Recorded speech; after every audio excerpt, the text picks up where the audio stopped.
Hello વિદ્યાર્થી મિત્રો, હું દક્ષ ત્રિવેદી, ઝૂલોજી ફેકલ્ટી. આજે આપણે માનવ પ્રજનન તંત્રમાં ખૂબ જ ઇમ્પોર્ટન્ટ એવો ટોપિક એટલે કે શુક્રપિંડની રચના વિશે વાત કરીશું.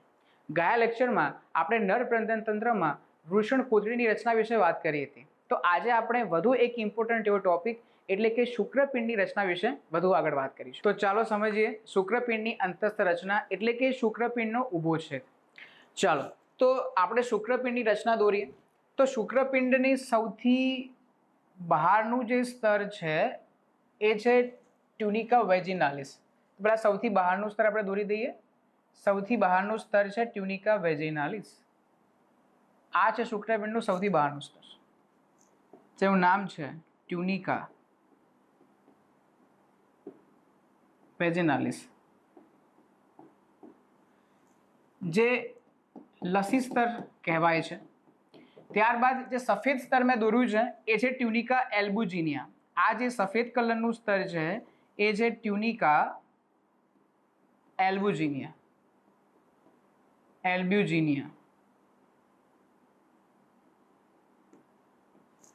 ત્યારબાદ આ જે ટ્યુનિકા એલ્બુજિનિયા જે છે એ શુક્રપિંડીય ખંડિકાઓમાં વિભાજિત કરે છે. જે ટ્યુનિકા એલ્બુજિનિયા છે એ શુક્રપિંડ ખંડિકાઓમાં વિભાજિત કરે છે અને આવી શુક્રપિંડમાં કુલ 250 શુક્રપિંડ ખંડિકાઓ હાજર હોય છે. તો શુક્રપિંડ ખંડિકાઓનું નિર્માણ કોણ કરે છે? શુક્રપિંડ ખંડિકાઓનું નિર્માણ કરે છે ટ્યુનિકા એલ્બુજિનિયા. એટલે આપણે શુક્રપિંડ ખંડિકાઓ દોરી દઈએ. આ છે શુક્રપિંડ ખંડિકાઓ, અને શુક્રપિંડ ખંડિકાઓની અંદર શું હાજર હોય છે? શુક્રપિંડ ખંડિકાઓની અંદર હાજર હોય છે શુક્ર ઉત્પાદક નલિકા. શું હાજર હોય છે? શુક્ર ઉત્પાદક નલિકા.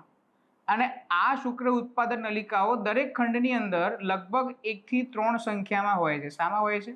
લગભગ 1 થી 3 સંખ્યાની અંદર હાજર હોય છે. તો આ છે શુક્ર ઉત્પાદક નલિકાઓ કે જેની અંદર શુક્રકોષનું નિર્માણ થાય છે, અને એ લગભગ દરેક ખંડમાં 1 થી 3 સંખ્યામાં હાજર હોય છે. તો સૌપ્રથમ આપણે વાત કરી શુક્રપિંડનું સૌથી બહારનું સ્તર ટ્યુનિકા વેજિનાલિસ. બીજા નંબરનું સ્તર ટ્યુનિકા એલ્બુજિનિયા કે જે સંયોજક પેશીથી બનેલું હોય છે. અને આ જે ટ્યુનિકા એલ્બુજિનિયા જે છે એ શુક્રપિંડીય ખંડિકાઓની અંદર વિભાજિત કરે છે, અને લગભગ એક શુક્રપિંડમાં 250 શુક્રપિંડીય ખંડિકાઓ આવેલી હોય છે. હજી પણ એક સ્તર બાકી રહી ગયું છે. શુક્રપિંડની અંદર સૌથી અંદરનું સ્તર છે ટ્યુનિકા વેસ્ક્યુલોસા. શુક્રપિંડની અંદર સૌથી અંદરનું સ્તર છે ટ્યુનિકા વેસ્ક્યુલોસા. આ છે ટ્યુનિકા વેસ્ક્યુલોસા કે જેની અંદર રુધિર વાહિનીનો સપ્લાય હાજર હોય છે. ટ્યુનિકા વેસ્ક્યુલોસા. તો આ સૌથી અંદરનું સ્તર છે, જેનું નામ છે ટ્યુનિકા વેસ્ક્યુલોસા. ટ્યુનિકા વેસ્ક્યુલોસા. જેમ કે મેં વાત કરી શુક્રપિંડ, આ છે શુક્રપિંડ ખંડિકા, શુક્રપિંડીય ખંડિકા છે આ. અને શુક્રપિંડીય ખંડિકા જે છે એની સંખ્યા લગભગ એક શુક્રપિંડમાં 250 જેટલી હોય છે. અને દરેક શુક્રપિંડીય ખંડિકાની અંદર 1 થી 3 સંખ્યામાં શુક્ર ઉત્પાદક નલિકા હાજર હોય છે. તો આ જે મેં દરેક ખંડમાં આ જે પીળા કલરથી નલિકા દોરી છે એ છે શુક્રો ઉત્પાદક નલિકા. શુક્રોત્પાદક નલિકા, જેની સંખ્યા એક શુક્રપિંડીય ખંડમાં, એક શુક્રપિંડીય ખંડમાં 1 થી 3 સંખ્યામાં હોય છે. 1 થી 3 સંખ્યામાં હોય છે. એટલે કે એક શુક્રપિંડમાં લગભગ કુલ 700 થી 1000 જેટલી શુક્ર ઉત્પાદક નલિકાઓ હાજર હોય છે. હવે આ શુક્ર ઉત્પાદક નલિકા છે એની અંદર એક પ્રક્રિયા થાય છે એટલે કે શુક્રકોષ જનન, કે જેની અંદર શુક્રકોષનું નિર્માણ થાય છે. આ જે શુક્ર ઉત્પાદક નલિકા છે એની અંદર આપણને એક પ્રક્રિયા જોવા મળે છે જેનું નામ છે શુક્રકોષ જનન. તો આની અંદર આપણને શુક્રકોષ જનનની પ્રક્રિયા થતી જોવા મળશે. હવે આ જે શુક્ર ઉત્પાદક નલિકા છે એ શેમાં ખુલશે? તો એ આગળ એક બીજી નાની નલિકા જેનું નામ છે ટ્યુબ્યુલાઈ રેક્ટાઈ. જેવું નામ છે ટ્યુબ્યુલાઈ રેક્ટાઈમાં ખુલે છે અને આ ઘણી બધી ટ્યુબ્યુલર રેક્ટાઈ જે છે એ વૃષણ જાલિકામાં ખુલે છે. એટલે કે આ ટ્યુબ્યુલર રેક્ટાઈ છે, આ છે ટ્યુબ્યુલર રેક્ટાઈ. તો આ જે ટ્યુબ્યુલર રેક્ટાઈ જે છે એ વૃષણ જાલિકામાં ખુલે છે. આ છે વૃષણ જાલિકા.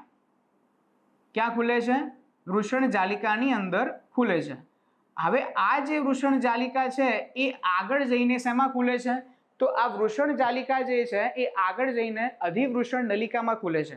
તો આગળ આપણે ડ્રો કરીએ અધિવૃષણ નલિકા. તો આ છે અધિવૃષણ નલિકા. અધિવૃષણ નલિકા એક ગુંજરામય નલિકામય રચના છે. આ છે અધિવૃષણ નલિકાનો દેહ. આ છે અધિવૃષણ નલિકા. અને અધિવૃષણ નલિકા જે છે એ ગુંચળામય રચના છે. આ રીતે તમને જોવા મળશે. અને જે આગળ જઈને એક નલિકા બનાવે જેનું નામ છે શુક્રવાહિની, એની આપણે હમણાં ચર્ચા કરીએ છીએ. તો આ જે નલિકા જે મેં ડ્રો કરી છે ગ્રીન કલરથી, આ નલિકા છે અધિવૃષણ નલિકા. આ છે અધિવૃષણ નલિકા. અધિવૃષણ નલિકા છે. તો આ છે વૃષણ જાલિકા, આ છે અધિવૃષણ નલિકા. આ બંનેને જોડતી પણ એક નલિકા હાજર હોય છે જેને કહેવાય છે શુક્રવાહિકા. તો હવે આપણે અહીંયા નાનકડી બીજી નલિકા દોરીશું જે વૃષણ જાલિકા અને અધિવૃષણ નલિકા, આ બંનેને જોડતી નલિકા છે. આ રીતે અહીંયા જોડશે, આને કહેવાશે શુક્રવાહિકા. તો આ છે મિત્રો શુક્રવાહિકા. આ છે શુક્રવાહિકા. ક્લિયર? તો ફરી એકવાર સમજીએ. સૌથી પહેલા છે શુક્ર ઉત્પાદક નલિકા. શુક્ર ઉત્પાદક નલિકાની સંખ્યા એક શુક્રપિંડીય ખંડમાં 1 થી 3 હોય છે. ત્યારબાદ આપણે વાત કરી કે શુક્ર ઉત્પાદક નલિકાની અંદર શુક્રકોષ જનનની પ્રક્રિયા થાય છે. ત્યારબાદ આ શુક્રકોષ છે એનું વહન ક્યાં થાય? તો એક બીજી નાનકડી નલિકા છે જેનું નામ છે ટ્યુબ્યુલર રેક્ટાઈ, એમાં થશે. ટ્યુબ્યુલર રેક્ટાઈ જે છે આગળ શેમાં ખુલે છે? વૃષણ જાલિકામાં. અને વૃષણ જાલિકા છે એ શુક્રવાહિકા દ્વારા, વૃષણ જાલિકા જે છે એ શુક્રવાહિકા દ્વારા અધિવૃષણ નલિકામાં ખુલે છે.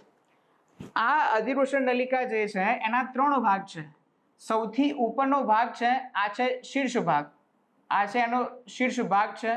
ત્યારબાદ વચ્ચેવાળો છે મધ્ય ભાગ છે. અને જે લાસ્ટ ભાગ છે નીચેવાળો ભાગ એને કહેવાશે પશ્વ ભાગ. તો અધિવૃષણ નલિકાની અંદર આ જે ગુંચળામય રચના છે એનો એક દેહ રચના બને છે, એક દેહ બને છે. અને આ જે સંપૂર્ણ દેહ છે એને 3 ભાગમાં વિભાજિત કરી શકાય છે: શીર્ષ ભાગ, મધ્ય ભાગ અને પશ્વ ભાગ. આ અધિવૃષણ નલિકા આગળ જઈને જે નલિકા બનાવશે એનું નામ છે શુક્રવાહિની. તો આ રચના છે શુક્રવાહિનીની જે ઉદરમાં ઉપરની તરફ જાય છે. આ છે શુક્રવાહિની. શુક્રવાહિની. ક્લિયર? તો અહીંયા શુક્રકોષના વહનનો માર્ગ આટલા સુધી જાણી લઈએ. સૌપ્રથમ શુક્રકોષ ક્યાં બન્યા? શુક્ર ઉત્પાદક નલિકામાં. તેની આગળ શુક્રકોષનું વહન શેમાં થયું? તો ટ્યુબ્યુલર રેક્ટાઈમાં. ત્યારબાદ શુક્રકોષનું વહન ક્યાં થયું? તો ત્યારબાદ થયું અહીંયાથી શુક્રવાહિકામાં. શુક્રવાહિકામાંથી ક્યાં થયું? અધિવૃષણ નલિકામાં. અને ત્યાંથી ક્યાં થયું? ત્યાંથી થયું શુક્રવાહિનીમાં. બોલો મિત્રો, આટલામાં ખ્યાલ આવ્યો તમને? હવે શુક્રપિંડ જે છે એનો અગ્રભાગ, આટલો ભાગ છે એનો અગ્રભાગ છે. આ વિસ્તાર એનો અગ્ર વિસ્તાર છે, અગ્રભાગ. અને જે અધિવૃષણ નલિકાવાળો ભાગ છે એ એનો પશ્વ ભાગ છે. આ પશ્વ ભાગ છે એનો. આ પશ્વ ભાગ છે. હવે શુક્રપિંડ જે છે એની લંબાઈ અને પહોળાઈ કેટલી છે? તો આપણને એનસીઈઆરટીમાં આપેલું છે કે શુક્રપિંડની લંબાઈ જે છે એ 4 to 5 સેન્ટીમીટર છે. લગભગ 4 થી 5 સેન્ટીમીટર એની લંબાઈ છે. અને પહોળાઈ કેટલી છે? તો પહોળાઈ છે લગભગ 2 થી 3 સેન્ટીમીટર પહોળાઈ છે જેની. 2 થી 3 સેન્ટીમીટર પહોળાઈ છે. ક્લિયર? તો મિત્રો, શુક્રપિંડની લંબાઈ 4 થી 5 સેન્ટીમીટર અને પહોળાઈ 2 થી 3 સેન્ટીમીટર છે. તો મિત્રો, અહીંયા આપણે વાત કરી શુક્રપિંડની રચના વિશે, શુક્રપિંડની અંતસ્થ રચના વિશે. હવે આગળ આપણે વાત કરીશું કે શુક્રવાહિની જે છે એ શુક્રકોષનું વહન આગળ કઈ તરફ કરાવે છે. તો એના આગળના માર્ગ વિશે આપણે ચર્ચા કરીએ. ચાલો હવે જાણીએ કે આ જે શુક્રવાહિની છે તો કે એ શુક્રવાહિની આગળ જઈને કઈ નલિકાનું નિર્માણ કરશે? તો તમે જોઈ શકો છો અહીંયા આકૃતિમાં, એનસીઆરટીની આકૃતિ છે. આ શુક્રપિંડ છે, શુક્રપિંડ બાદ આ એમાંથી નીકળે છે આ નલિકા જે છે એ છે શુક્રવાહિની. શુક્રવાહિની જે છે એ મૂત્રાશયની વક્ષ બાજુએથી થઈને પૃષ્ઠ બાજુએ વહન પામે છે. મતલબ આ મૂત્રાશયની વક્ષ બાજુ છે અને આ મૂત્રાશયની કઈ બાજુ છે? પૃષ્ઠ બાજુ. અગર આ વાત કરીએ તો આ મૂત્રાશયની કઈ બાજુ છે? તો કે વક્ષ બાજુ છે અને આ મૂત્રાશયની પૃષ્ઠ બાજુ છે. તો એનસીઆરટીમાં એક બીજો ડાયાગ્રામ આપેલો છે જેમાં મૂત્રાશયની પૃષ્ઠ બાજુનો વ્યૂ જે છે, પૃષ્ઠ બાજુનો ભાગ છે એનો વ્યૂ તમને આપેલો છે. તો એનું આપણે રચના જોઈએ જેનાથી આપણને ખબર પડે કે શુક્રવાહિની આગળ જઈને કઈ નલિકાનું નિર્માણ કરે છે અને શુક્રકોષનું વહન આગળ કઈ નલિકા મારફતે થાય છે. તો ચાલો જાણીએ. જેમ કે આપણે વાત કરી કે શુક્રવાહિની જે છે એ ઉદરમાં ઉપરની તરફ વહન પામે છે અને મૂત્રાશયના વક્ષ બાજુએથી પૃષ્ઠ બાજુ તરફ વહન પામે છે. તો આપણે અહીંયા મૂત્રાશયનો પૃષ્ઠ ભાગ દોર્યો છે. તો તમે જોઈ શકો છો અહીંયા કે શુક્રવાહિની જે છે એ મૂત્રાશયના પૃષ્ઠ ભાગ તરફ વહન પામે છે અને આ છે મૂત્રવાહિની. મૂત્રવાહિની શેમાં ખુલે છે? મૂત્રાશયમાં ખુલે છે. તો શુક્રવાહિની જે છે એ મૂત્રવાહિનીને વીંટળાઈને પૃષ્ઠ ભાગ તરફ વહન પામે છે, વક્ષ ભાગથી પૃષ્ઠ ભાગ તરફ વહન પામે છે અને પૃષ્ઠ ભાગ તરફ આગળ વધીને થોડો પહોળો ભાગ બનાવે છે. આ પહોળા ભાગને તુંબિકા કહે છે. મતલબ તુંબિકા એ શું છે? શુક્રવાહિનીનો જ પહોળો ભાગ તુંબિકા છે. ત્યારબાદ તુંબિકા જે છે એ શુક્રાશય ગ્રંથિની જે નલિકા છે, શુક્રાશય ગ્રંથિ એક સહાયક પ્રજનન ગ્રંથિ છે મિત્રો. શુક્રાશય એ સહાયક પ્રજનન ગ્રંથિ છે. જે વીર્ય જે છે એનો મહત્તમ ભાગ શુક્રાશય ગ્રંથિનો જે સ્ત્રાવ છે તેનાથી બનેલો છે, જેની આપણે આગળ વાત કરીશું. તો તુંબિકા જે છે, તુંબિકા એ શુક્રાશય નલિકા સાથે જોડાય છે. શુક્રાશય ગ્રંથિ જે છે એ એક જોડ હોય છે, એક જોડ હોય છે શુક્રાશય ગ્રંથિ. તો તુંબિકા અને શુક્રાશય ગ્રંથિની નલિકા બંને ભેગી થઈને સ્ખલન નલિકાનું નિર્માણ કરે છે. શાનું નિર્માણ કરે છે? સ્ખલન નલિકા. તો સ્ખલન નલિકા બરાબર તુંબિકા વત્તા શુક્રાશય નલિકા. ત્યારબાદ બંને સ્ખલન નલિકા એ મૂત્ર માર્ગમાં ખુલે છે. મૂત્રાશય એ મૂત્ર માર્ગમાં ખુલે છે અને સ્ખલન નલિકા પણ મૂત્ર માર્ગમાં ખુલે છે. એટલે જ નરની અંદર મૂત્ર માર્ગ જ જનન માર્ગ છે. એટલા માટે નરની અંદર મૂત્ર માર્ગને મૂત્ર જનન માર્ગ કહેવામાં આવે છે, જેમાંથી મૂત્ર પણ પસાર થઈ શકે અને વીર્ય પણ પસાર થઈ શકે.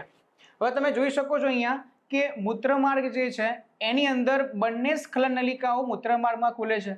મૂત્ર માર્ગનો શરૂઆતનો જે ભાગ છે એને કહેવાય છે પ્રોસ્ટેટિક મૂત્ર માર્ગ. કેમ કે એ મૂત્ર માર્ગની ફરતે પ્રોસ્ટેટ ગ્રંથિ આવેલી હોય છે જેની સંખ્યા ફક્ત 1 હોય છે. ઠીક છે. તો મૂત્ર માર્ગ, શરૂઆતનો જે મૂત્ર માર્ગનો ભાગ છે એને કહેવાય છે પ્રોસ્ટેટિક મૂત્ર માર્ગ. ત્યારબાદ સેકન્ડ જે પાર્ટ છે એ છે પટલમય મૂત્ર માર્ગ, જેમાં પણ એક જોડ ગ્રંથિ આવેલી હોય છે જેનું નામ છે બલ્બો યુરેથ્રલ ગ્રંથિ અથવા તો કાઉપર્સ ગ્રંથિ, જે મૂત્ર માર્ગની એસિડિકતાને દૂર કરે છે. મૂત્ર માર્ગ મિત્રો કયો હોય છે? એસિડિક. કેમ કે મૂત્રની પીએચ કેવી છે? એસિડિક છે, 6 પીએચ છે. તો મૂત્ર માર્ગની જે એસિડિકતાને દૂર કરે છે. તો આ જે બલ્બો યુરેથ્રલ ગ્રંથિ અથવા તો કાઉપર ગ્રંથિ જેની સંખ્યા હોય છે 2, એટલે કે એક જોડ હોય છે, જે પટલમય મૂત્ર માર્ગમાં આવેલું હોય છે. પટલમય મૂત્ર માર્ગ આગળ છે શિશ્નીય મૂત્ર માર્ગ. જે શિશ્નમાંથી પસાર થતો મૂત્ર માર્ગ છે એને કહેવાશે શિશ્નીય મૂત્ર માર્ગ. શિશ્નીય મૂત્ર માર્ગ દ્વારા લાસ્ટમાં જે વીર્ય જે છે એ શિશ્નમાંથી બહાર નીકળશે. એટલે કે મિત્રો આપણે અગર વાત કરીએ શુક્રકોષના વહનનો માર્ગ, તો શુક્રવાહિની બાદની વાત કરીએ તો શુક્રવાહિની બાદ શુક્રકોષનું વહન ક્યાં થયું? તુંબિકામાં. તુંબિકા બાદ શુક્રકોષ સાથે કોનો સ્ત્રાવ મિક્સ થશે અહીંયા? તો શુક્રાશય ગ્રંથિનો સ્ત્રાવ છે એની સાથે મિક્સ થશે. ત્યારબાદ એનું વહન ક્યાં થશે? સ્ખલન નલિકામાં. સ્ખલન નલિકા બાદ શુક્રકોષનું વહન ક્યાં થશે? મૂત્ર માર્ગમાં. મૂત્ર માર્ગમાં નળની અંદર કેટલા ભાગ છે? તો નળની અંદર મૂત્ર માર્ગના 3 ભાગ છે. પ્રોસ્ટેટિક મૂત્ર માર્ગ, નંબર 2 પટલમય મૂત્ર માર્ગ, નંબર 3 શિશ્નીય મૂત્ર માર્ગ. અને અલ્ટિમેટલી શુક્રકોષ અને સહાયક ગ્રંથિનો સ્ત્રાવ એટલે કે વીર્ય શિશ્નમાંથી બહાર નીકળશે. તો અહીંયા આપણે શુક્રકોષના વહનના માર્ગ વિશે વાત કરી.